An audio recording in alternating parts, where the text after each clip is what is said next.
bidusaba miliyari 45 z'amanyarwanda. Twamaze gufata umushinga wo kubaka. Donc bref, c'est en 2 mots comme ça que je peux me présenter. Ku bwanjye nkunze kumwita Mzee Kagame. Peut-être vous ici, à l'intérieur, vous ne savez pas, vous ne voyez pas des rôles qu'il est en train de jouer dans les différents pays d'Afrique. Birashoboka ko mwebwe inahangaha nkakurya bavuga ngo wambaye ikirezi ntamenya ko kera ntabwo muzi akazi ari gukora mu bihugu byo muri Afrika. Mais nous, à l'extérieur, ariko twe turi hanze y'u Rwanda, nous voyons la sagesse de cet homme. Turiho turabona ubwenge buhanitse muri uyu mugabo. Comment il est en train de réunir l'Afrique. Uburyo ki ari ahuza Afrika. Et éviter des différents dérapages et désordres. Kandi ariho ararwanya ibintu by'imvururu ndetse n'akavuyo. Et par rapport au projet du royaume, rero kubijyanye n'imishinga y'ubwami, avant que je quitte ici, mbere yuko mva hangaha, pourquoi je le porte dans mon cœur comme un père porte un fils. Ni nayo mpamvu muhetse mu mutima nk'uko umubyeyi aheka umwana we. Parce que cette expérience que j'ai, kuko iri nararibonye mfite, il en a besoin. Nawe ararikeneye. Parce qu'il y a une grande mission qui lui attend dans les jours à venir. Kuko mu minsi iri imbere hari umurimo mugari umurindiriye. C'est comme ça que je peux me présenter en 2 mots. Rero muri make niko nakwivuga. Mais ce que je peux dire, j'invite tout celui qui est lié par la puissance du péché, des différentes maladies, de venir, d'assister dans le programme qui va débuter le mercredi. Icyo gusa jewe nsabye cyangwa ndatumira buri wese ufite zakarande, ufite indwara zidakira, ndamuhamagarira muri iki giterane ntazabure. Vous allez comprendre que Jésus-Christ est le même hier, aujourd'hui, éternel. Et ce qui s'est produit,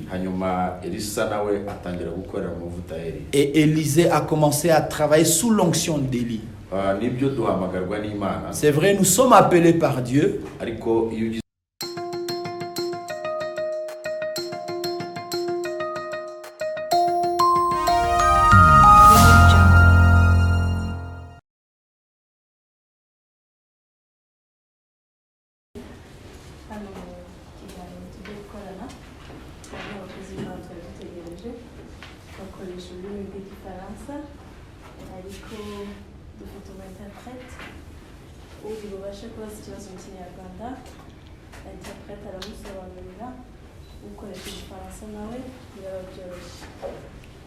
Notre invité à la collège de France, avec Elle disait que nous allons faire la presse en français. Ouais. Comme ça, s'ils ont des questions en Kinyarwanda, je vais interpréter. Ça vous répondrez. Ok, hanyuma uko tugiye kubaza ikibazo nzajya abanza mvuge izina rye n'ikinyamakuru akorera hanyuma baze ikibazo. Il dit aux journalistes, avant de poser la question, ils vont s'introduire, se présenter, c'est-à-dire. Vous pouvez commencer.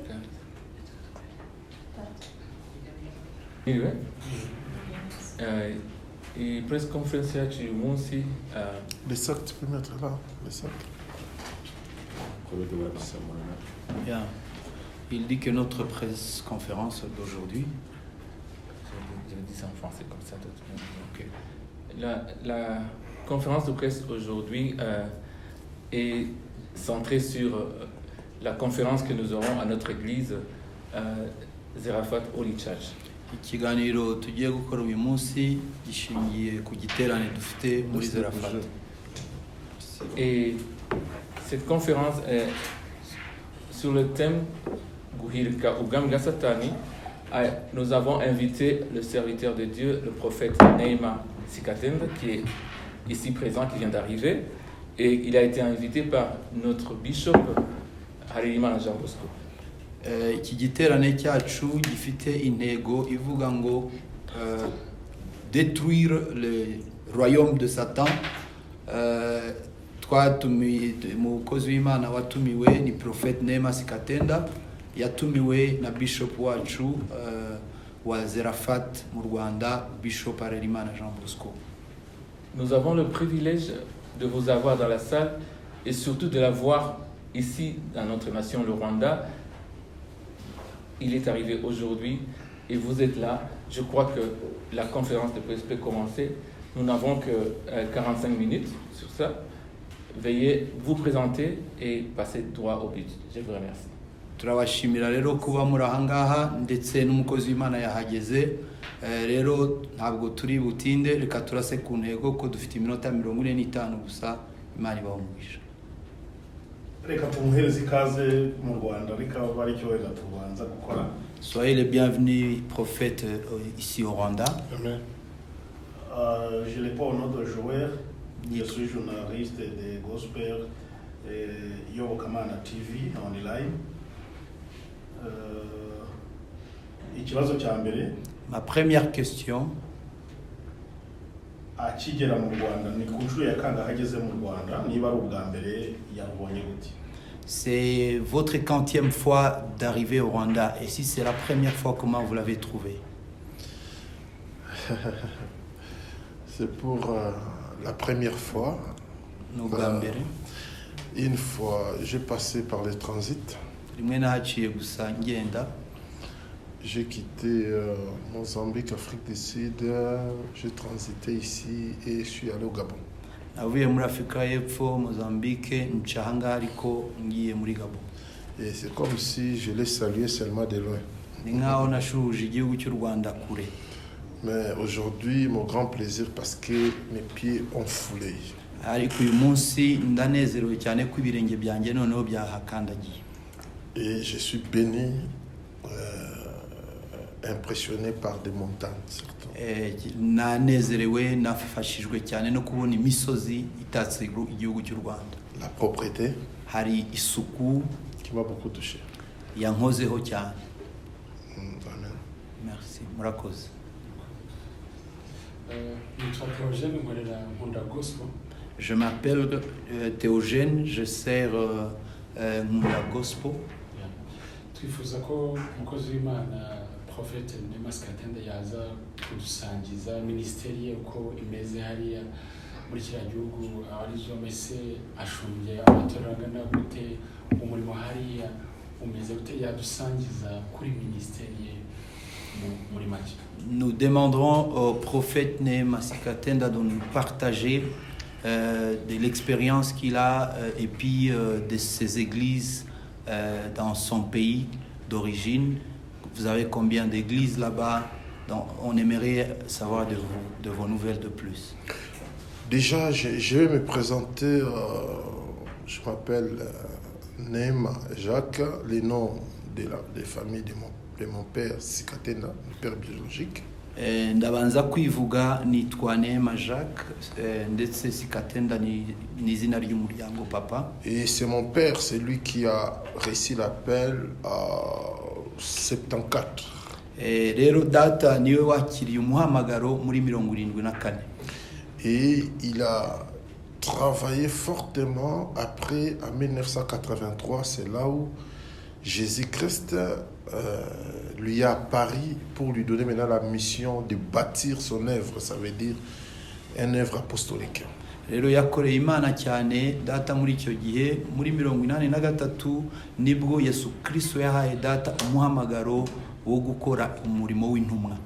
Et il a bâti un grand travail jusqu'à 2005. Dieu lui a rappelé dans le royaume, veut dire que Dieu l'a pris dans son royaume. Il nous a quittés sur cette terre de vivants. Rero Imana yaramukoresheje cyane kugeza 2005 ubwo Yesu yamuhamagaye amukuye mu mubiri. Mais dès son vivant, depuis 1990, c'est mon première année où je suis entré dans l'école biblique de notre communauté.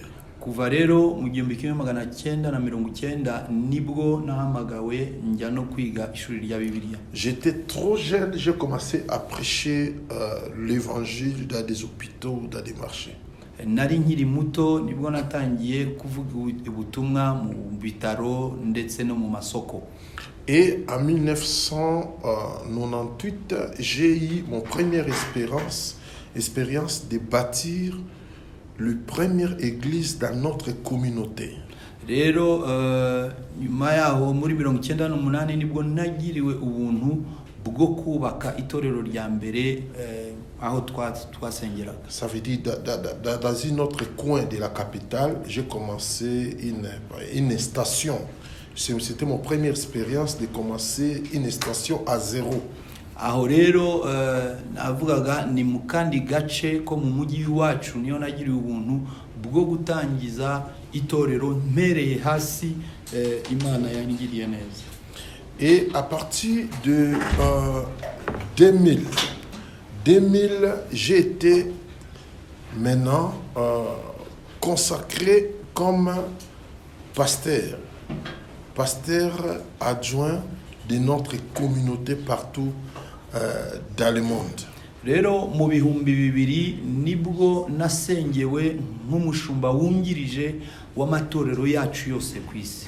Et c'était la confirmation de ma consécration comme prophète parce que je suis né prophète. Rero aho ngaho niho hagaragariye ugusigwa no kwemezwa ko ndi umuhanuzi kuko navutse ndi umuhanuzi. Parce que à ma naissance, kuko nkivuka, ma mère demandait un garçon.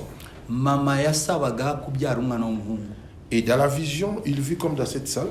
Rero mwiyerekwa hari hameze nko muri iki cyumba. Il vit beaucoup de paniers qui étaient remplis des enfants. Abona uduseke twinshi twuzuyemo abana benshi. Et il vit une personne habillée en blanc qui lui présentait, dit, je suis l'ange de l'Éternel, maman tu as beaucoup prié, aujourd'hui Dieu te donne un enfant. Rero niho haje guseruka umuntu wambaye ikanzu yera cyane aramubwira ngo mama warasenze cyane none Imana iragushubije guhaye umwana w'umuhungu. Et l'ange lui dit, va dans l'air des paniers, prends un enfant qui est là. Marayika aramubwira ngo jya mu gaseke kamwe ufata umwana. Et ma mère est allée prendre un enfant dans un panier et l'ange a pris son doigt, a mis dans la tête de l'enfant.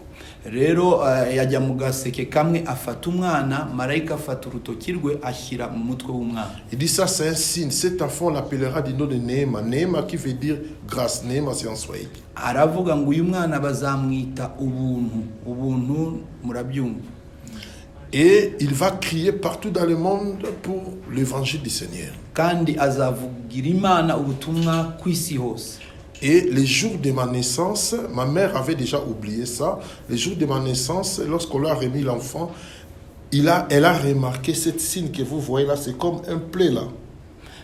Rero mama yari yarabyibagiwe ariko umunsi navukiyeho agiye kureba asanga mfite akagakovu mubona hano. Si vous approchez, vous allez voir comme si je me suis blessé seulement il y a des jours. Des fois, il y a le sang qui sort depuis ma naissance. Mugiye kureba mwegereye gato muraza gusanga ari nk'ari igisebe kikiri gitoto kikiri gishya nkaho nakomeretse ejo kuva mvuka nuko ntumeze. Et c'est à 2000 que mon père maintenant m'a consacré, m'a confirmé comme prophète. Rero ni mu mwaka w'ibihumbi bibiri papa rero yemeje ko ndi umuhanuzi. Et après, je suis allé comme missionnaire en Europe. Hanyuma njya mu Iburaya nk'umumissionnaire. J'ai dirigé nos églises de Paris, Belgique, Londres, Italie. J'ai supervisé tout ça pendant 5 ans. Rero nayoboye amatorero yacu yo mu Bufaransa, mu Bubiligi, Italia mu myaka 5 yose. Et à 2005, c'est là où mon père nous a quittés. Rero muri 2005 nibwo data yahamagawe n'Imana. J'étais obligé de retourner au pays pour prendre les choses en main comme représentant légal. Rero byansabye ko nsubira iwacu mu gihugu kugira ngo mfate ikimbo cyangwa nusikivi cya papa. Ça fait 17 ans que mon père est parti. Rero hashize imyaka 17 papa avuye muri uyu Et mubiri. l'œuvre de Dieu, il y a une forte croissance dans le monde. Rero umurimo w'Imana waragutse cyane ndetse ugeze mu mpuzamahanga. Donc aujourd'hui nous comptons des temples et des temples dans les différents pays du monde. Uyu munsi dufite insengero nyinshi mu mpande zose z'isi.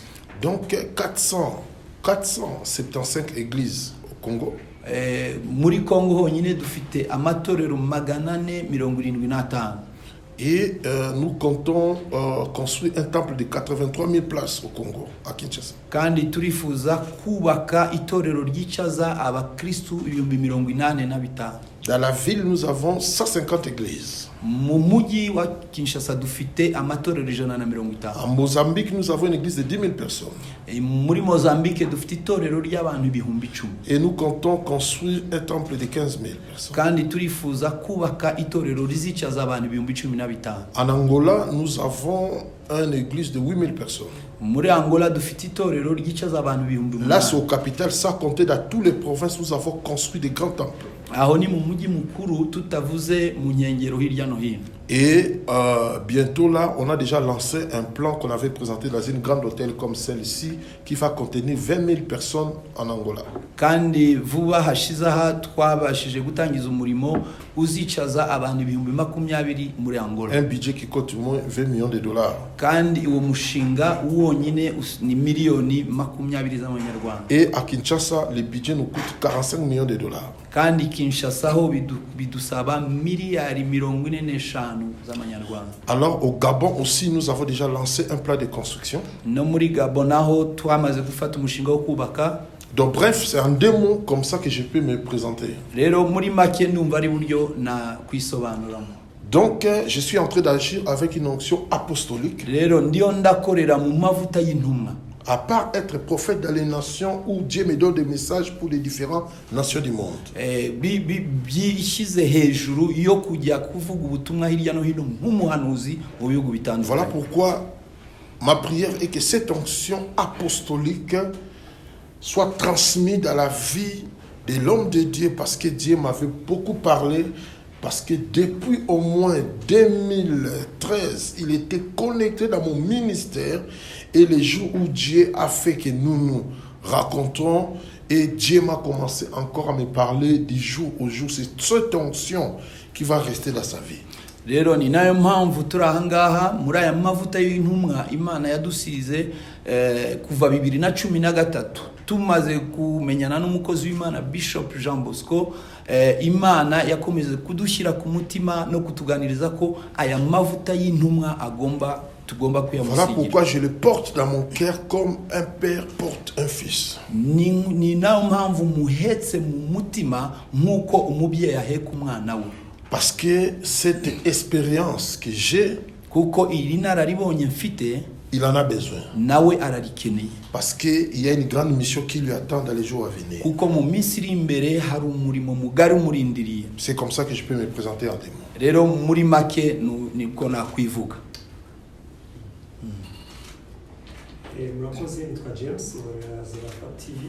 Merci, je m'appelle James, je sers dans Zerafat TV.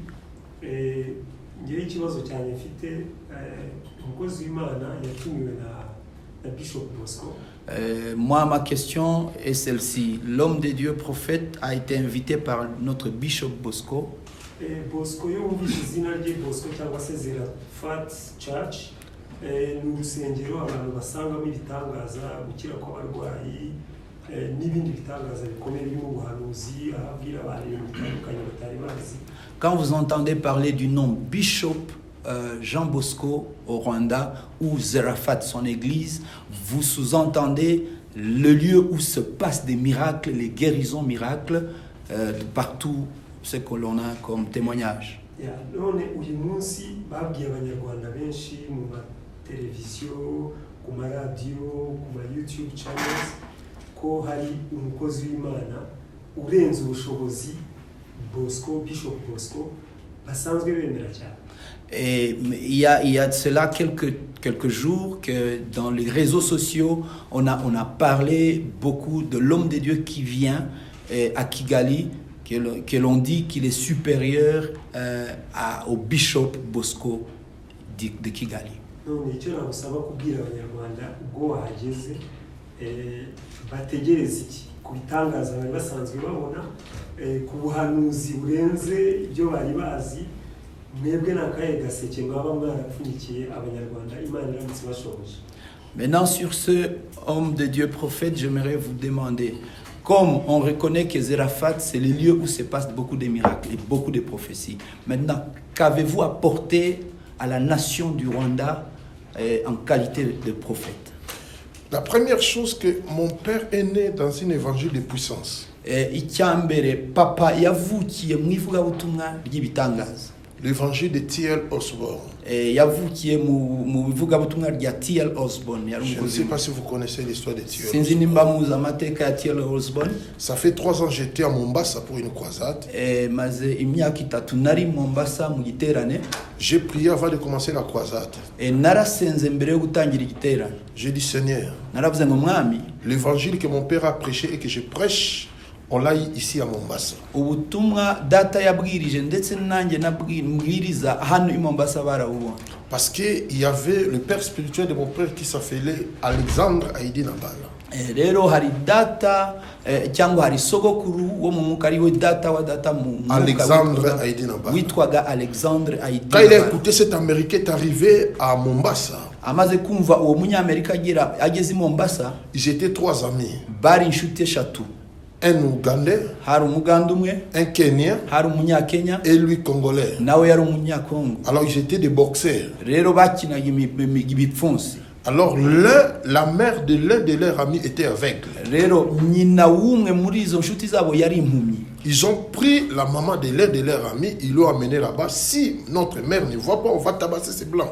Bafata rero uwo mubyeyi nyina w'uwo mukozi w'Imana baravuga ngo reka tumujyane kuri uriya muzungu natabona ngo ahumuke turamukubita. Il n'avait pas prêché, il n'avait pas prié. Rien qu'en prêchant, la mère a crié, je vois. Ntabwo yigeze amusengera gusa ari kuvuga ubutumwa umubyeyi yahise avuga ngo ndahumutse. Et tous se commençaient à pleurer. Bose batangira kurira. C'est là où ils ont donné leur vie à Jésus-Christ. Aho niho bahaye ubuzima bwabo Yesu Kristo. Ils ont resté encore d'enseigner la parole pour bien comprendre la parole. Bakomeza kwigisha ijambo ry'Imana ndetse no kuryiga. C'est là où le réveil, le fait de l'évangile a commencé à l'Afrique centrale. Aho rero niho ubutumwa cyangwa ububyutse bwagaragaye muri Afrika. Celui de l'Ouganda, il est allé à Lima, l'Ouganda. Celui de Kenya, il est allé au Kenya. Celui du Congo, il est retourné au Congo. Rero uwo muri Congo yaragiye yatsa muri Congo, uwi Buganda agenda yatsa i Buganda, uwo muri Kenya agiye kwatsa muri Kenya. Et c'est dans cet évangile-là que mon père est né. Rero ni muri ubwo butumwa bw'ibitangaza data yavukiye. L'évangile de Marc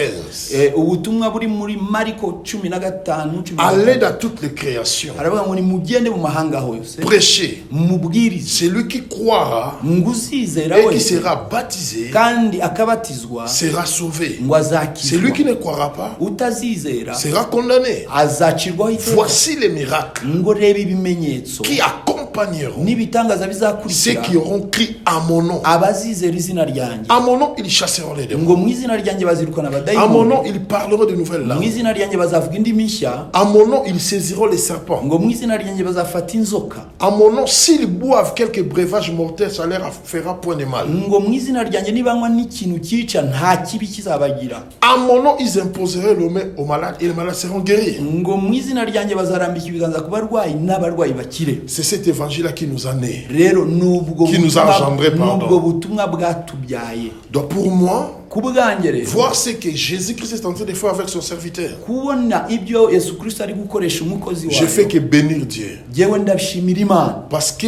dans le siècle actuel, kuko muri iki kinyejana il y a une carence des hommes puissants de Dieu. habuzemo abakozi bakomeye b'Imana. Aujourd'hui, nous avons des philosophes. uyu munsi dufite abanyabwenge. Un philosophe, il a la force de répéter les paroles qu'il n'a pas, il ne peut pas les prouver par la démonstration. umunyabwenge afite ubushobozi bwo gusubiramo amagambo menshi atanatangira gihamya. Or, l'évangile, ce n'est pas la philosophie. kandi nagira mbabwire ngo ubutumwa bwiza bwo ntabwo bushingiye ku bwenge gusa. La Bible dit dans 2 Corinthiens chapitre 4 verset 20, le royaume de Dieu ne consiste pas par ma puissance. Bibiliya iravuga mu rwa kabiri rwa Bikorinto 4:20 ngo ubwami bw'Imana ntabwo bubereyeho mu kurya cyangwa ahubwo ni mu Si je mbaraga. dois parler de ce que j'ai vu aux yeux de moi, Dieu faire chez mon père, nous allons dormir. Dans les mains de mon père, nous allons dormir. ngiye kubabwira ibintu Imana yakoresheje data umbyara ntabwo twabona umwanya. Si je dois commencer à parler de moi, nous allons dormir ici. ntangiye kwivuga nanjye iby'Imana inkoresheje twarara. Mais ce que je peux dire, j'invite tout celui qui est lié par la puissance du péché, des différentes maladies, de venir, d'assister dans le programme qui va débuter le mercredi. icyo gusa jyewe nsabye cyangwa ndatumira buri wese ufite zakarande ufite indwara zidakira ndamuhamagarira muri iki giterane ntazabure. Vous allez comprendre que Jésus-Christ est le même hier, aujourd'hui, éternellement. muraza kumenya ko Yesu Kristo uko yari ari ejo niko ari uyu munsi ni nako azahoraho. Je vais vous donner seulement un témoignage. ngiye kubaha ubuhamya gato. En 2009, muri 2009 j'étais au Brésil. nari muri Brazil. On a amené une femme. banzanira umugore. Tous les poumons étaient pourris. ibihaha bye byose byari On byarashize. a mis des poumons artificiels. bamushyiramo ibihaha Il y avait un appareil qui respirait avec cet appareil. hari akamashini kamufashaga guhumeka. Pendant que je prêchais, mu gihe nari mvuga ubutumwa j'ai dit tout le monde mettez-vous debout. mbwira abantu bose ngo nimuhaguruke. Mais j'ai vu une femme était assise là. Mbona umubyeyi umwe akomeje kwicara. Moi je m'approchais pour lui dire mets-toi debout. Jewe naramwegeye mubwira ngo haguruka. Et quand je m'approchais, mwegera j'ai vu un appareil. mbona hari akamashini. Et son pasteur est venu me dire attention, cette femme ne touchez pas parce qu'il respire avec cet appareil. umushumba arambwira ngo uyu mugore ntumukore kuko ahumeka akoresheje aka kamashini. J'ai senti une personne toucher ma main. numva hari umuntu ufashe ukuboko. Et j'ai pris tous ces tchou là, j'ai arraché ça. mfata wa muheha ahumekeramo umukuramo. Le jet de la femme est tourné. amaso y'umugore arareba Elle a commencé à vomir. atangira kuruka. Le pasteur a commencé à pleurer. umushumba atangira kurira. Que la personne est morte. aravuga ngo umuntu arapfuye. Après quelques temps, nyuma y'umwanya la personne s'est rétablie. umugore arabyuka. Elle a commencé à marcher. atangira kugenda. Même l'ambulance qui lui avait amené, et les docteurs et les infirmiers, na yambangukiragutabara yamuzanye. ils ont commencé à pleurer. batangira kurira. Donc je n'ai pas beaucoup de temps pour parler des miracles. nta mwanya mfite wo kuvuga ku bitangaza. Mais une chose je vous dirai, ariko ikintu nababwira, Jésus-Christ est le même. Yesu Kristo ni uko yarare. Hier, aujourd'hui et ni éternellement. nako ari uyu munsi ni nako azahoraho. Le preuve est dans les miracles. ibimenyetso biri mu bitangaza. Nous prêchons un Dieu qui était mort après 3 jours resté de mort. tubwiriza Imana Yesu Kristo wapfuye nyuma y'iminsi 3 arazuka. Nous ne sommes pas des vendeurs de philosophie. twebwe ntabwo ducuruza Mais nous ibitekerezo. sommes les prédicateurs de l'évangile. ahubwo turabavuga butumwa bwiza. L'apôtre Paul dit ceci. intumwa Pawulo aravuga ngo Je n'ai pas honte de l'évangile. ngo nta soni binteye by'ubutumwa Car bwiza. c'est le salut et la puissance pour quiconque croit. ngo kuko nagakiza n'imbaraga kuwizera wese. C'est ce que je peux vous dire. nicyo nababwira muri uyu mwanya. Okay. Murakoze, nitwa Bella, mpagarariye Ihumure na CBL TV. Je m'appelle Bella, je représente CBL TV et Ihumure TV. CBN, ok. Pasiteri Neema tumuhaye ikaze mu Rwanda, ni bwa mbere ahageze. Prophète Neema, nous vous accueillons chaleureusement au Rwanda. Hanyuma teme y'iki giterane irakomeye uyumva, nagira ngo mbaze bagendeye kuri iyo teme bateguye igiterane, ese kizajya kiba ngarukamwaka cyangwa kigiye kuba rimwe birangire. Hanyuma twishimiye kandi ko afite inshingano zo kurera cyangwa se zo guheka Bosco. Nuhe mugambi bafitiye u Rwanda cyangwa abakristo bo mu Rwanda muri rusange mu kwagura ubugambi bw'Imana? Ok, le thème de cette convention, il est vraiment crucial. Maintenant, nous demandons, est-ce que ce programme ou cette convention, elle va se passer une seule fois ou ça sera chaque année? Ça, c'est ma première question. Ma deuxième question, comme vous avez l'obligation de porter Bishop Bosco comme votre fils, quel projet vous avez pour notre pays, le Rwanda? Comme je pense que la première question, c'est lui qui va répondre par rapport si ça sera la dernière fois ou ça sera continuel. C'est à lui de répondre. Ikibazo cya mbere wabajije nimba iki giterane kizaba ngarukamwaka cyangwa ari uyu mwaka gusa. Bishop Bosco ni uri bugisubize. Et la deuxième question, peut-être nous allons répondre nous deux. Lui va répondre et puis moi, je vais répondre. Ikibazo cya kabiri, quel projet que nous avons par rapport à l'évangile ici au Rwanda? ngo nuwe mugambi dufitiye iki gihugu cy'u Rwanda, turaza gusubiza ari jewe ari na Bishop Bosco. Et je pense que il peut répondre. Ndumva ashobora gusubiza Bishop.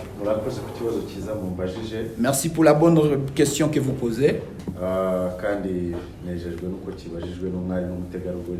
Et je suis béni de ce que cette question est posée par une dame. Que Dieu te bénisse. C'est vrai, cette croisade a vraiment un thème crucial. Nous allons lui demander pour que ça se fasse chaque année, que l'on reçoive l'homme de Dieu chaque année avec ce thème. Et à cause de beaucoup de travail qu'il a, ubundi twakabikoze na buri kwezi Sinon, on le ferait chaque mois. kubera ko twe kumwakira hano ni iby'agaciro Parce que nous, le recevoir ici, c'est vraiment d'une grande importance. ariko kubera inshingano nyinshi afite Mais à cause de beaucoup d'obligations, de travail, tuzajya tugikora buri mwaka. on le fera chaque année. Amen. Amen. Par rapport au projet qu'on lui a demandé. Bw'umushinga dufitiye u Rwanda mu ivugabutumwa bivuga iki Bishop? Icya mbere La première des choses, ni ugusengera igihugu cyacu c'est prier pour notre pays kandi ni ukubaka ubwami bw'Imana et c'est construire le royaume des dieux no kwifuza ko abantu bajya mu ijuru et de vouloir que les gens aillent au ciel. Ibindi byose Et tout ce qui est dessus, mu bijyanye no kubaka wenda insengero zitandukanye hano voyant comment construire les différentes églises ici, nibyo turabifite mu mishinga c'est vrai, nous avons de ces projets-là. uko Imana izagenda idushoboza tuzagenda tubikora. Et comme Dieu va nous aider, on le fera. Hanyuma rero we nk'umubyeyi Et lui, en tant que parent, bivuge wenda hari n'abantu bajyaga bambona bakibaza se umubyeyi we mu mwuka ninde.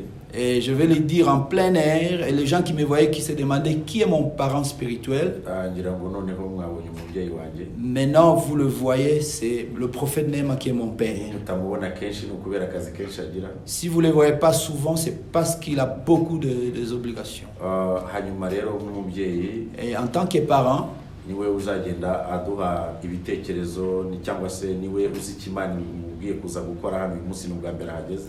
Vous savez, le Rwanda est en train de jouer un rôle très important ces derniers temps en Afrique entière et surtout centrale. murabizi yuko u Rwanda muri iki gihe ruriho rurafasha, ruriho rurakora ibintu bidasanzwe muri aka gace kacu. Dieu a donné une forte sagesse chez moi, je l'appelle Musée. Nous les Baswahili, on aime appeler Musée Kakame. Rero Imana yahaye ubwenge buhanitse, ku bwanjye nkunze kumwita Muze Kagame. Peut-être vous ici, à l'intérieur, vous ne savez pas, vous ne voyez pas des rôles qu'il est en train de jouer dans les différents pays d'Afrique. Birashoboka ko mwebwe inahangaha nkakurya bavuga ngo wambaye ikirezi ntamenya ko kera, ntabwo muzi akazi ari gukora mu bihugu byo muri Afrika. Mais nous, à l'extérieur, ariko twe turi hanze y'u Rwanda, nous voyons la sagesse de cet homme. turiho turabona ubwenge buhanitse muri uyu mugabo, comment il est en train de réunir l'Afrique uburyo ki ari ahuza Afrika et éviter des différents dérapages et désordres. kandi ariho ararwanya ibintu by'imvururu ndetse n'akavuyo. Et par rapport au projet du royaume, rero kubijyanye n'imishinga y'ubwami, avant que je quitte ici, mbere y'uko mva ahangaha, Dieu va susciter une nouvelle armée des hommes et des femmes de prière. Imana igiye guhagurutsa ingabo z'abagore n'abagabo b'amasengesho. Je sais qu'il y a déjà l'intercession à l'église. Ndabizi ko hari ab'ingenzi ku itorero, Mais avant que je quitte, ariko mbere y'uko mpava, Dieu va susciter de nouvelles personnes qui vont s'engager à prier par rapport à des déclarations prophétiques et des orientations prophétiques que Dieu est en train de me montrer par rapport au ministère. Imana irahagurutsa ingabo zigiye guhaguruka mu masengesho mu buryo budasanzwe, bakorera mu buhanuzi no kwatura amagambo akomeye. C'est rien que la prière qui peut donner la croissance à tout ce que Dieu promet dans le visible pour le ramener au visible.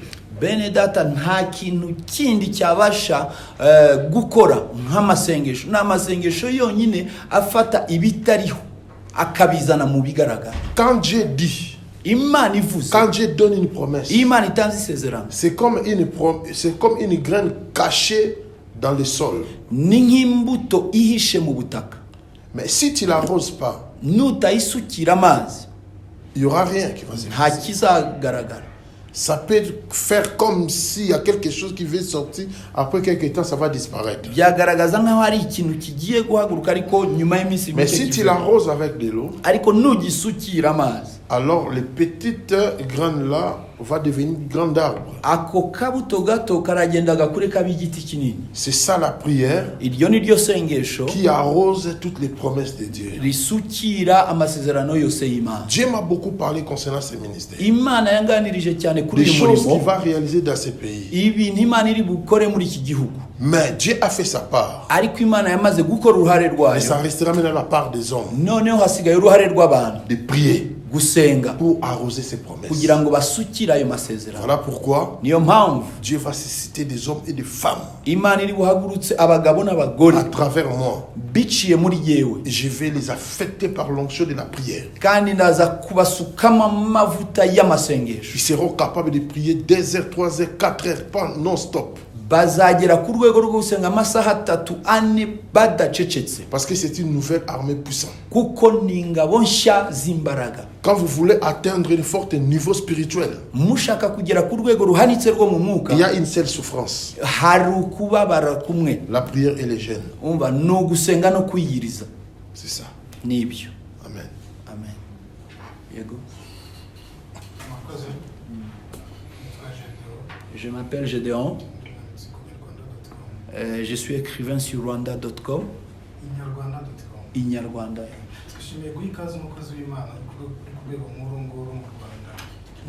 Nous sommes dans la joie.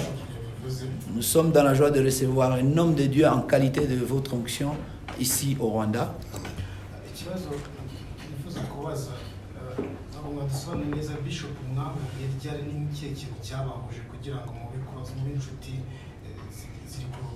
ikindi noneho gisa n'icyo ngicyo mugeze mu Rwanda mwatwe ko mwahishimiye cyane ndetse n'ubuyobozi bwacu mwabukunze, nibaza muteganya kuba wenda mwazashinga n'itorero cyane ko muri gutangiza amatorero i Burayi, muri Afurika hirya no hino. Ok. Il a deux questions. La première, vous ne nous avez pas expliqué quand est-ce que vous êtes rencontré avec le bishop Bosco. La deux, comment vous avez connecté, qu'est-ce qui vous a lié. La deuxième question, comme vous avez aimé notre pays, est-ce que vous pensez implanter une église, parce que vous êtes en train d'implanter les églises partout dans le monde, est-ce que ici à Kigali ou au Rwanda, vous en avez aussi comme projet? Donc, comme je disais, depuis 2013-2014, Bishop Bosco était connecté à mon ministère. Mushumba Bishop Bosco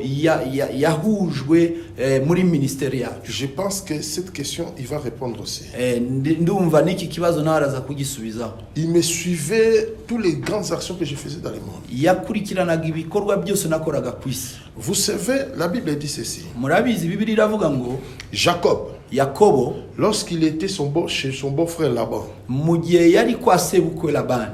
il a travaillé 14 ans pour avoir ses 2 femmes.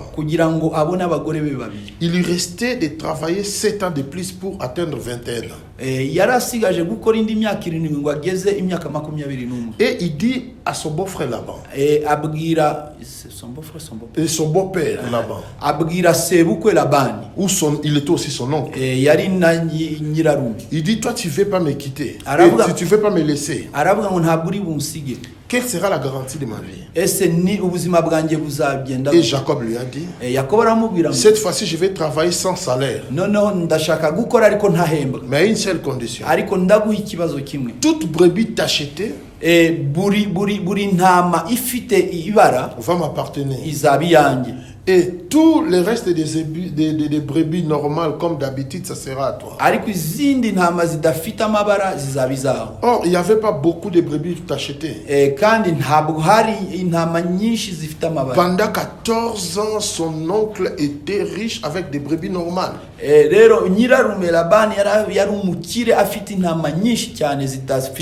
Qu'est-ce qu'il a fait? Il a pris des figuiers. Je ne sais pas ici comment on appelle ça. Nzeta madame ici comment on appelle ça. Il a enlevé les peaux. Et il y a le parti blanc qui a été vide. Il a fait entrer ça dans l'eau, là où les brebis venaient boire.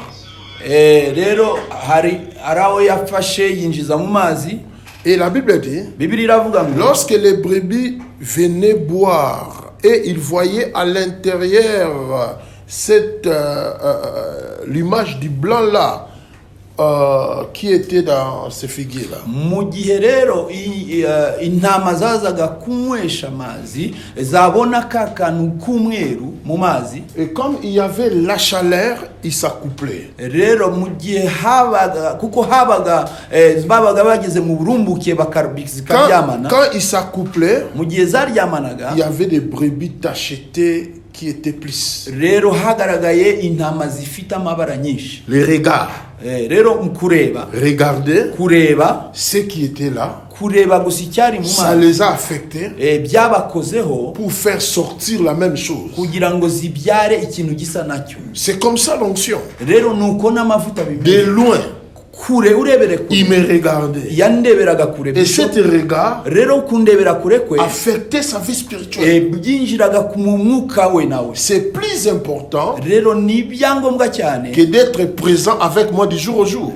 kubana nanjye rero umunsi ku wundi. Paul n'était pas avec Jésus-Christ. umva Paulo ntabwo yabanye na Yesu Kristo, Mais il a travaillé, a fait les miracles plus que les gens qui étaient avec Jésus-Christ. ariko yakoze ibitangaza kurusha abagendanye na Kristo. Lui-même, il dit que je n'étais pas avec Jésus. ubwo yaravuze ngo sinabanye na Vous les Yesu, autres, vous étiez avec Jésus. mwebwe mwabanye na Mais Yesu, je travaille plus que vous. ariko ndakora kubarusha. Voilà pourquoi, Niyo mpamvu pendant que Dieu maintenant, il nous a rencontrés, mu gihe Imana yaduhuje c'était maintenant de l'explosion. kwari nko gusandaza. Ça fait aujourd'hui plus de 2 ans. uyu munsi birenga imyaka 3-2 Mais il n'y avait pas l'occasion pour venir. ariko ntabwo twari dufite uburyo bwo Et kuza. Dieu a donné maintenant l'occasion. Imana noneho yaduciriye inzira twaje, Et lorsqu'il m'a donné tous ces témoignages, ampaye rero ubuhamya bwe bwose des années, y'imyaka myinshi, parce que Dieu m'avait dit, kuko Imana yarambwiye ngo je te donnerai des enfants partout dans le monde. ngo nzaguha abana mw'isi hose. Et ce sont les mêmes témoignages que je récolte partout dans les différents pays du monde. Ni nabwo buhamya ngenda nsarura hirya no hino ku isi. Beaucoup de gens ceux qui sont affectés de loin. Abantu bose bagenda bakorerwaho kure, Je pense que c'est ça. ndumva Il peut aussi répondre à cette question. nawe ashobora gusubiza kuri icyo kibazo. murakoze cyane. Merci beaucoup. Ntekereza ko nta nicyo mfite cyo kubivugaho. Je pense que je n'ai pas beaucoup à dire kuko ibyinshi yabivuze byose. parce qu'il a beaucoup dit par rapport à ça, kandi ntacyo yambeshye. et il n'a rien menti dedans. muri icyo gihe cyose nubwo tutahuraga ariko naramukurikiranaga. Dans tout ce temps, même si on ne se voyait pas, mais je le suivais partout. kandi byantwaye imbaraga nyinshi. Et ça m'a vraiment pris beaucoup d'énergie. murabizi ko tuzi Eliya na Elisa. Vous savez que l'on connaît Élie et Élisée. byasabye Elisa ko ahagarika ibintu byose yakoraga. Ça a demandé à Élisée d'arrêter tout ce qu'il faisait. agumana na Eliya. Et il est resté avec Élie tout près. rero byaje kuvamo ikindi kintu. Et ce qui s'est produit, hanyuma Elisa nawe atangira gukorera mu mavuta ya Eliya. et Élisée a commencé à travailler sous l'onction d'Élie. nibyo duhamagarwa n'Imana. C'est vrai, nous sommes appelés par Dieu. ariko iyo ugize umugisha ubona umubyeyi ukuriraho. Mais si tu as la grâce, tu trouves la bénédiction d'un parent spirituel. kuko umwana wese udafite aho yakuriye. Parce que tout enfant qui n'a pas été élevé quelque part, yitwa inzererezi. il s'appelle errant. rero ndashima Imana. Je bénis l'Éternel ko yageze hano. parce qu'il est déjà là. akaba aje gusura ministeri yacu. Et qui vient visiter notre ministère. nkomeje kumushimira. Et je le remercie infiniment. kandi abadukurikiye. Et vous qui nous suivez, nk'abanyarwanda. en tant que Rwandais, ni byiza ko tugira umugisha wo guhura nawe. c'est bien que l'on ait la grâce de rencontrer l'homme de Dieu kumukurikirana. et de le suivre. tukumva icyo Imana imutumye. Que l'on écoute ce que Dieu l'envoie. ndabizi ko hari icyo Imana yamuhaye. Je sais qu'il y a un paquet que l'Éternel lui a donné. ubwo buryo urebye twamenyanyemo. C'est dans ce sens que l'on s'est connus. kandi ndashimira Imana ko byagenze neza. Et j'ai béni Dieu parce que tout est allé bien. Amen. Pour répondre à sa deuxième question, gusubiza ikibazo cyawe cya kabiri, je ne suis pas venu dans un corps étranger. ntabwo naje mu mubiri wundi, Je suis venu dans mon église. naje mu itorero ryanjye. Donc je viens investir dans mon église. Nije gutanga imbaraga mu itorero Voilà ryanjye. pourquoi toute l'intelligence, l'expérience que j'utilise pour l'épanouissement partout dans le monde, je vais l'investir en lui pour qu'il le fasse ici au Rwanda. Niyo mpamvu imbaraga ubushobozi bwose njya nkoresha hirya no hino kwagura abandi, ngiye kubikoresha no muri Zerafati, nagura Zerafati. muri iki gihe isi ndetse n'umugabane wa Afurika muri rusange, abantu bamaze igihe bari guhangana na COVID-19 yahinduye ibintu byinshi ndetse isubiza inyuma imyizerere y'abantu batekerezaga yuko Imana iba mu rusengero gusa kuko zamaze igihe zifunze. Nka Prophet Nemas Katenda, ni irihe somo abakristo bakwiye kwigishwa n'icyorezo cya COVID-19? Dans ces temps où le monde est en train de faire face à la COVID-19 ou COVID-19, ça faisait un temps que les églises ne fonctionnaient pas. Maintenant, vous en tant que prophète, quelles leçons vous avez tirées de cette pandémie? En fait, Dieu créa, il accomplit l'œuvre de la création en 7 jours. Et la Bible dit en 6 jours et le 7e jour c'est reposant. Imana irema mwirema yakoze igikorwa cyo kurema mu minsi 6 ku munsi wa 7 iraruhuka. Personne sur la terre peut connaître quelle année existe le ciel et quelle année existe la terre. Nta muntu n'umwe ku isi wamenya umwaka isi yatangiriyeho n'ijuru ryatangiriyeho. Mais le jour où Dieu créa Adam, ariko umunsi Imana yaremye Adamu, la Bible nous donne l'âge que Adam mourit avec. Bibiliya iduha imyaka Adamu yapfanye. 800 ans ou 900 ans. Imyaka 800 ou 900. Et à partir du date d'Adam, uhereye ku itariki ya Adamu, on commence à faire on a mis maintenant les compteurs. Rero bashizeho umubare ukubara. Ça veut dire de Adam bivuga ngo uhereye kuri Adamu jusqu'à Abraham, ukagera kuri Abrahamu 2000 ans. Hari imyaka 2000. De Abraham uhereye kuri Abrahamu jusqu'à Jésus ukagera kuri Yesu Kristo 2000 ans. Imyaka 2000. De Jésus uhereye kuri Yesu jusqu'à nous ukagera kuri twe 2000 ans, ça fait 21 ans passé que nous sommes entrés dans un nouveau siècle, 2000 ans. Imyaka 2000 yarashize tumaze kongeraho imyaka 21. Alors la Bible dit un jour dans les yeux de l'Éternel égale à 1000 ans. Kandi Bibiliya iravuga ngo umunsi umwe imbere y'Imana ni nk'imyaka 1000. Si nous prenons les 6000 ans là, rero dufashe iyo myaka 6,000, ça nous donne 6 jours. Bitugaragariza iminsi 6. Or le chiffre 6, kandi umubare 6 c'est le chiffre de l'homme. Ni umubare w'umuntu. La Bible dit d'Apocalypse chapitre 13. Bibiliya iravuga mu byahishuro Yohana 13. C'est lui qui a l'intelligence. Ngufite ubwenge wese. Il peut calculer le nombre de la bête. Ngo ashobora kubara umubare w'igiko qui est 666. Ariwo 666. Ça veut dire l'humanité. No kuvuga ngo abantu entier bose est en train de vivre le siècle de l'homme. Bariho baraba mu kinyejana cy'umuntu. Donc c'est l'homme qui doit dominer. No kuvuga ngo n'umuntu uganza. Donc dans les calendriers prophétiques, rero muri kalendari il reste que 1000 ans ou un jour pour accomplir les 7 jours. Hasigaye umunsi umwe cyangwa imyaka 1000 kugira ngo ya minsi 7 yuzuye. Le un jour là c'est le un jour de Dieu, ça veut dire Dieu avec sa nation Israël. Rero uwo munsi umwe ni umunsi umwe w'icyanga ry'Imana ari ryo Israel. Donc le 6e jour que l'humanité est en train de vivre là. Rero umunsi wa 6 isi yose iri kubaho. Vous allez voir l'homme dominer ce que nous voyons. Muraza gusanga umuntu ari yaraganza icyo tubona cyose. L'intelligence de l'homme aujourd'hui a dépassé. Ubwenge bw'umuntu bumaze kugera kure. Des inventions du jour au jour. Bagenda bavumbura buri munsi. Des créations du jour au jour. Bagenda barema buri munsi. Quand on parle de COVID-19, selon des informations, c'est un virus qui a été créé par l'homme. Parce que c'est le siècle de l'homme. Pour détruire qui? L'homme. Donc pour dire, c'est un siècle où Satan cherchera à utiliser l'homme pour son intérêt. Dieu aussi ne laissera pas. Parce que la Bible dit à Genèse chapitre 6 verset 6. Dieu regretta d'avoir fait l'homme. Même si il avait regretté d'avoir fait l'homme. Parce qu'il dit l'homme se pensait toujours mauvais. Il dit je dois exterminer toute l'humanité. Malgré qu'il dit je dois détruire tout. aravuga ngo nubwo nshaka kurimbura bose, mais il y a une personne ariko hari umuntu qui trouva la grâce de Dieu. wabonye ubuntu bw'Imana, Son nom était Noé. yitwaga Noa. Donc ce siècle ici, Rero iki kinyejana, le diable cherchera à utiliser l'homme parce que c'est le siècle de l'homme. Satani azifuza gukoresha umuntu ko ni ikinyejana cy'umuntu, Mais il y a celle-là aussi. ariko hari La grâce de Dieu va se manifester sur eux. ubuntu buzagaragarira kuri we. Et celles-là, Uwo muntu ils vont dominer maintenant l'œuvre diabolique satanique. nabo ngabo bazarwanya imigambi yose ya Satani. C'est le travail qu'on est en train de faire. Rero niyo murimo turiho turakora. On continue à prier pour ça. Dukomeje gusengera. Vous savez la mort de Jésus, Muzi urupfu rwa Yesu avant même qu'il soit né, mbere yuko anavuka, ça a été prédit l'homme qui va le vendre.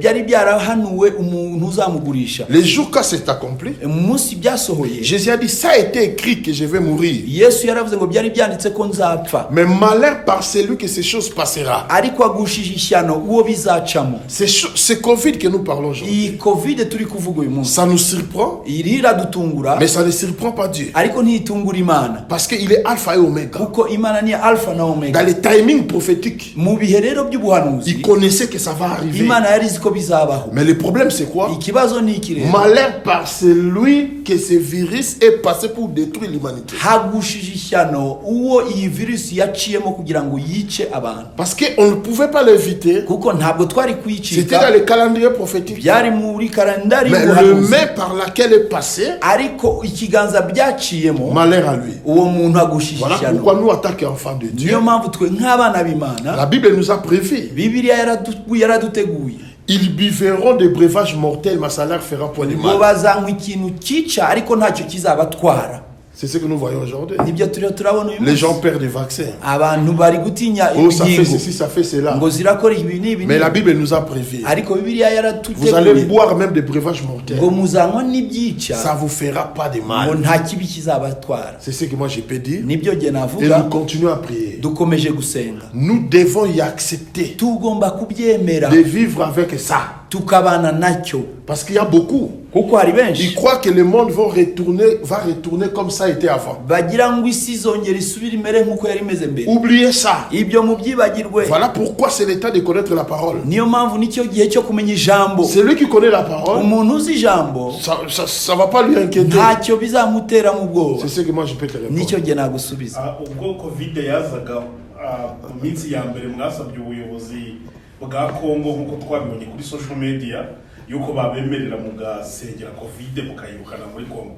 Ubuyobozi bwaho bwarabemereye, niba butarabemereye amasengesho yanyu yaba yaragabanyije vitence yayo muri Kongo, kuko twarabibonye kuri social media ko Prophète Nemes Katenda yasabye ubuyobozi bwa Kongo ko bamureka agasengera covid. On a vu sur les réseaux sociaux, vous avez demandé à l'autorité congolaise de vous donner le temps de prier pour la Covid. Est-ce qu'on vous a accepté cette permission-là? Et si oui, vous avez prié et ça a arrêté la pression ou la vitesse de mortalité là-bas? Oui, c'est vrai, ça a été suivi partout dans le monde. Nibyo byarakurikiranwe ku isi yose. J'étais le premier serviteur en Afrique. Nigiye mukozi w'Imana wa mbere muri Afrika. Parce que quand le premier vague a commencé, mu gihe icyorezo cyaje bwa mbere, la crainte, ubwoba, c'est l'esprit satanique. uwo ni umwuka wa Satani. La première chose que si le diable veut détruire quelqu'un, Rero ikimenyetso icya mbere Satani akoresha iyo ashaka kwica umuntu, il envoie la crainte. amwoherereza ubwoba. La Bible dit l'Apocalypse 12:11. Bibiliya iravuga mu byahishuro Yohana 12:10 Ils l'ont vaincu à cause du sang de ngo l'agneau. bamuneshesheje kubw'amaraso, Ils n'ont pas aimé leur vie jusqu'à craindre la ngo mort. ndetse ntibatinye urupfu kugeza ubwo batanga amagara yabo. La Bible dit dans Hébreux chapitre 2 verset 14. Bibiliya iravuga mu Baheburayo 2:14 Comme les enfants participent au sang de Jésus, ngo nk'uko abana bafite uruhare ku maraso ya comme Yesu, Jésus lui-même a participé, ngo na Yesu akaba afiteho uruhare afin d'écraser Satan, celui qui avait le pouvoir de la mort, kugira ngo amenagure Satani wari ufite ubushobozi et bw'urupfu, afin de délivrer tous ceux qui vivaient sous la crainte de la mort. kugira ngo abohore buri wese wari ukandamijwe n'ubwoba bw'urupfu. Voilà pourquoi Niyo mpamvu la crainte est là. ubwo bwoba Il fallait un esprit pour l'affronter. byasabaga umwuka kugira ngo Parce que ubirwanye. pour les gens croyaient que Covid, c'est ça la fin. Abantu ku bwabo bari bazi ko Covid ari bwo bwa nyuma, nicyo kintu. On ne parlait plus le nom de Jésus. Ntibari bakivuga izina rya Yesu. C'était seulement Covid. Abantu ukavuga Covid. ni covid covid. Voilà pourquoi, Niyo mpamvu pour montrer que Jésus-Christ est le même, kugira ngo twerekane ko Yesu ari wa wundi ejo, donnez-nous, ni muduhe, nous allons nous habiller comme pour respecter la loi. Nous habiller avec les habits de protection. On va y aller là où il y a le maladie. On va prier pour eux. turambara mu buryo bwabigenewe twirinda icyorezo ariko dusengere iki cyorezo. Et c'est vrai que c'était difficile. Byari bigoranye, mais après une année, ariko nyuma y'umwaka j'avais organisé une tournée dans toutes les capitales, au moins 12 tournées où j'ai prié pour les différents malades et c'était des miracles terribles. Rero nibwo nyuma yaho nagiye nkora ibiterane hirya no hino mu miji mikuru nka 12 abantu bakiri indwara mu buryo budasanzwe. Et nous continuerons toujours à prier pour ceux-là qui souffrent de Covid aussi. Kandi dukomeje gusengera n'abarwaye icyo cyorezo. Mais il faut respecter ce que l'État nous dit et ce que la santé nous dit par rapport aux mesures, par rapport à la protection, c'est très important. Kandi tugomba no kumvira ubuyobozi cyane no kwirinda no gukomeza ingamba zo kwirinda iki cyorezo. Nkuko twabyumvikanye, comme on s'était convenu, question imwe gusa sur les thèmes de l'événement. Les thèmes, on n'a pas parlé, même 2 minutes, les thèmes que nous allons développer. yifuza kuvuga kuri uyu mutwe w'igiterane, I mean, que nous allons développer de la conférence. icyo tuzavuga muri iki giterane. Ndumva aricyo cyaba ikibazo cya nyuma.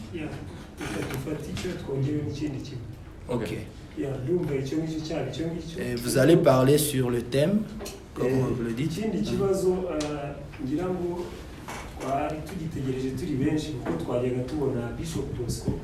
kuko yabivuze ko bafite se wo mu mwuka, ariko Bishop Bosco ntabwo avugwaho rumwe mu gihugu cy'u Rwanda. Bamwe bavuga ko ari umukozi w'Imana, abandi bakavuga ko hari izindi mbaraga yaba afite zimukoresha ibitangaza y'abakora. Ese wowe nk'umubyeyi we ni iki kintu wavuga kuri Bosco ibitangaza y'abakora? Nimba se ari wowe yaba bikomoraho cyangwa se ari izindi mbaraga batubwira?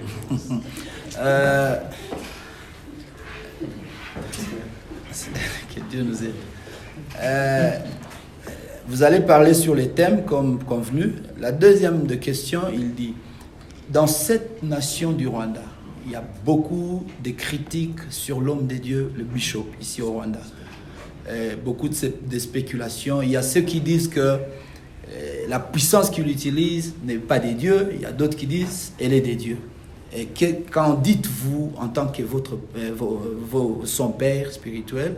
Est-ce que c'est vrai, ça vient des dieux? Est-ce que c'est vrai, ça ne vient pas des dieux? Vous savez, les gens, ils veulent simplifier Dieu.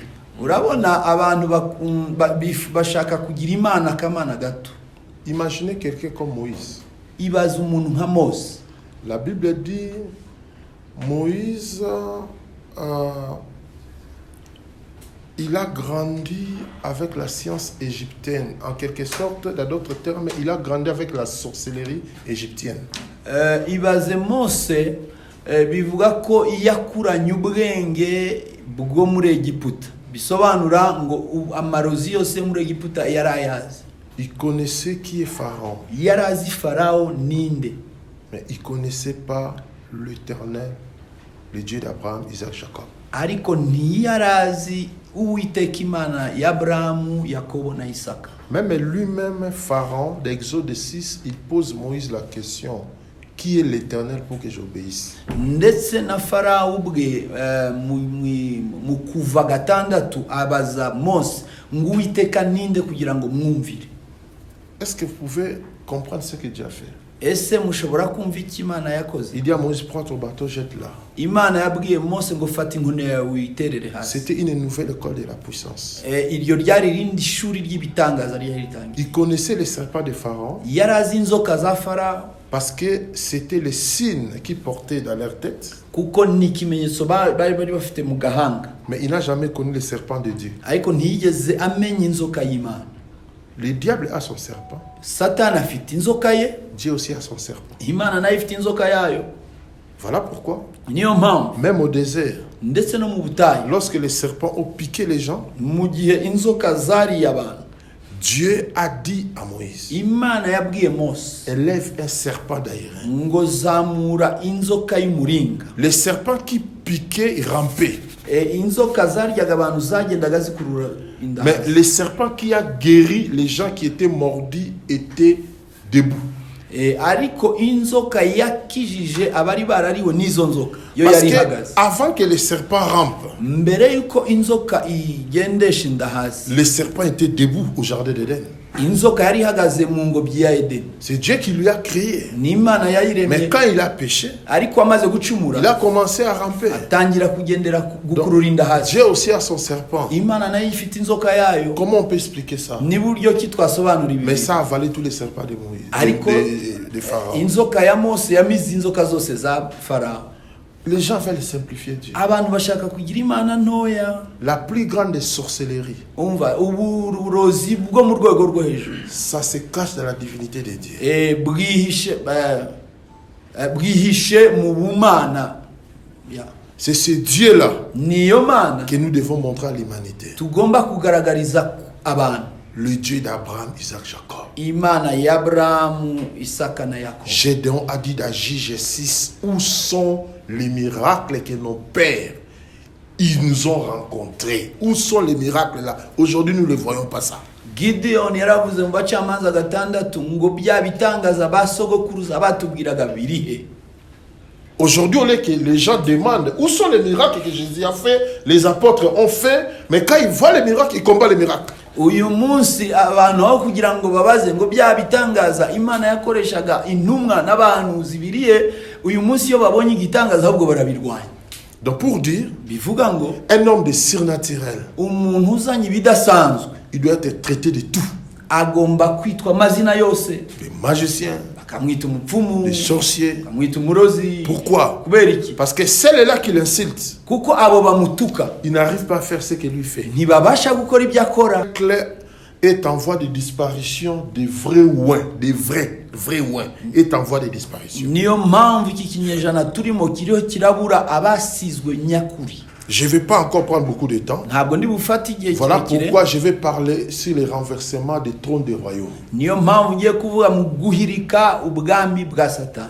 Il y a un seul trône qui doit être élevé. Hari ubwami bumwe bukwiriye kuzamurwa. C'est le trône de notre Jésus-Christ de Nazareth. Ni intebe ya Yesu Kristo wacu w'i Nazareth. C'est celui qui est venu renverser tous les différents trônes que le diable a construits dans les familles, dans la vie des enfants de Dieu. Niwe wenyine waje guhirika amami yose ataravugaga Imana. C'est ce que moi je peux dire. J'appelle tous les peuples de Dieu de venir. Vous serez témoins voir comment les trônes des royaumes des ténèbres seront renversés. Niyo mpamvu natumira abana b'Imana mwese muze tubahaye karibu mu giterane mubone uburyo ki abazimu abadayimoni bari bukubitwe hasi mu izina rya Yesu.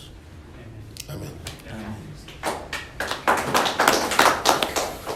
turabashimiye kuba mwitabiriye. ariko wenda batarakuraho kamera twumva mwatubwira gahunda afite hano bipanze gute, azaba bizakorwa gute byose kugira ngo tubashe kubyibutsa abantu y'igiterane. Il a besoin de savoir le calendrier que vous avez, donc le programme. Merci beaucoup. Murakoze cyane. Le programme est tracé comme suit. Gahunda iziteye zitya. Demain, mercredi 8 décembre. Ejo kuwa gatatu tariki 8 z'ukwa 12. C'est l'ouverture de la convention. Niho tuzafungura igiterane cyacu. Au siège de l'église. Aho dukorera ku itorero ryacu. À Remera. I Remera.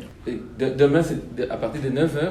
Ejo le mercredi. Ejo kuwa gatatu ni saa 3 mu gitondo. Comme vous le savez, tous les mercredis on commence toujours à 9h. Nkuko mubizi buri wa gatatu dutangira saa 3. Et demain nous commençons à 9h. Tuzatangira saa 3 comme ce mercredi. Kwari kuwa gatatu. Et nous allons continuer jusqu'à 18h. Tuzageza saa 11 saa 12.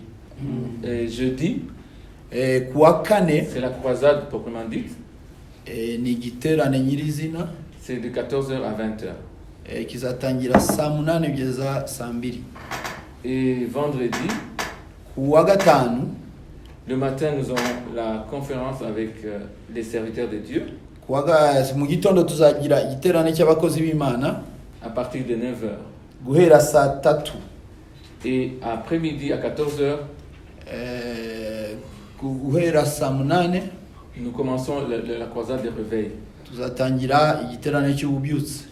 Le samedi, kuwa gatandatu c'est le grand rendez-vous. ni gahunda simusiga. Nous aurons le dîner à l'hôtel Serena tuzagira dîner kuri Hotel Serena i Kigali à partir de 18h. guhereye saa 12. Vous êtes cordialement invités. muratumiwe cyane. Ça a été dit de partout. byavuzwe hose.